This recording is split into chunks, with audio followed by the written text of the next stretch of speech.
We finally talked about every Super Nintendo game I grew up with. The final one should be A Link to the Past, but then I remembered these. So, if you didn't know, while everyone had a GameCube or a Wii, little me was playing with my dad's Super Nintendo and Nintendo 64.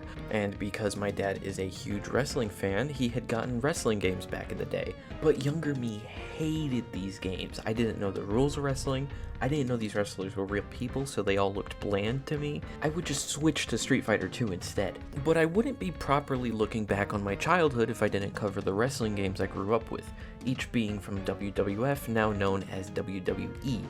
And I'm certified to talk about this because I met Becky Lynch once and I stood in the corner while she did CrossFit with my dad. So today, we're going to be covering all World Wrestling Federation games on the Super Nintendo.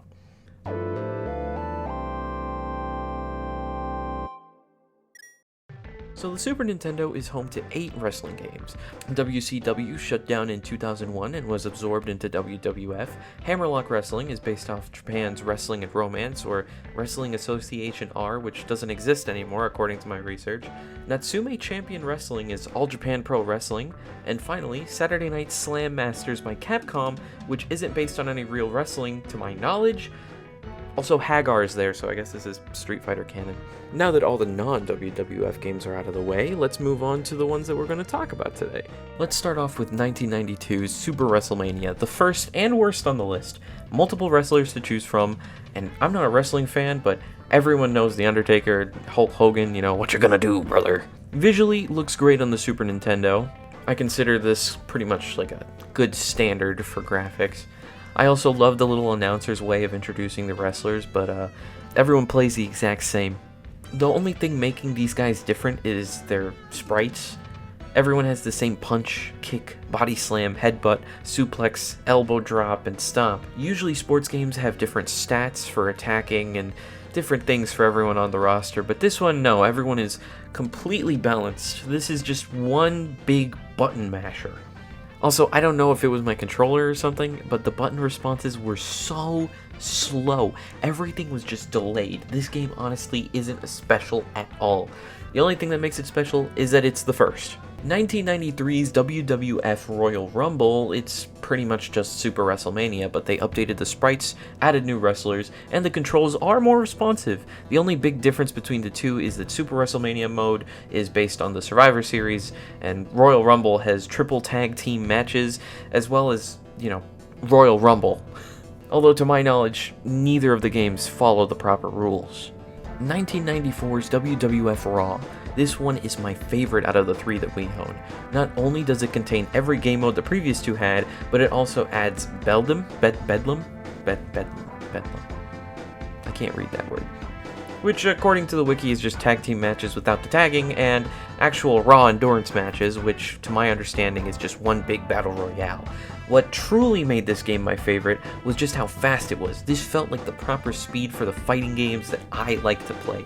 And like a fighting game, everyone has a super move. I joked earlier about being allowed to talk about this because of meeting Becky Lynch, but meeting her and seeing my first wrestling match live back in 2018 actually got me a bit into wrestling. Sure, I don't fully understand the rules, but I enjoy seeing the fighting and knowing about some of the storylines. I look back on those childhood games in the same way I look at a day I got to connect with my father through something that he really likes.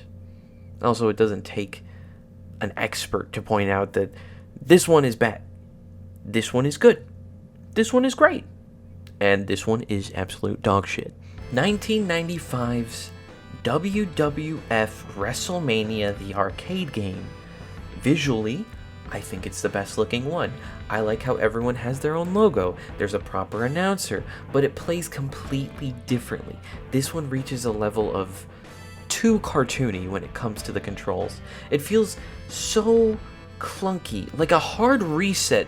Turning on the game for the first time shows 6 wrestlers. The only person who feels right to play here is Doink.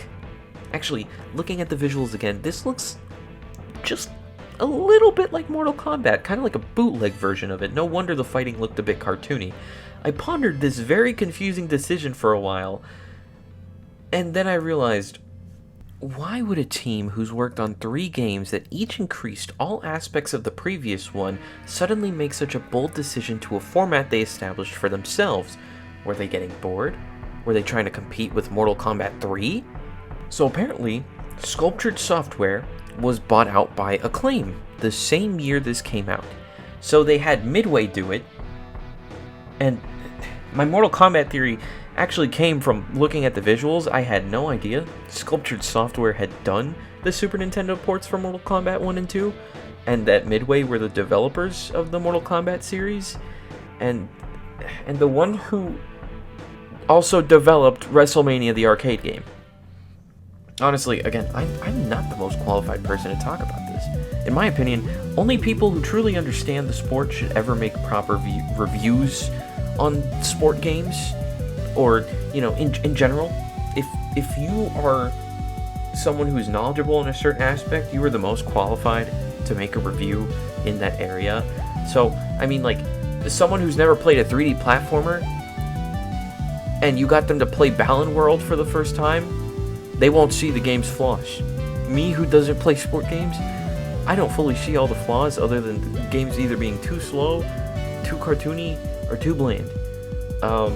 Anyways, as someone who barely knows the rules and only knew less than a third of the wrestlers, yeah, I have nothing to say on this. Go play Street Fighter instead. Link to the past video comes out next month, and at the end of this month you'll get a better video about a topic I know more about. So yeah, thanks for watching. Subscribe.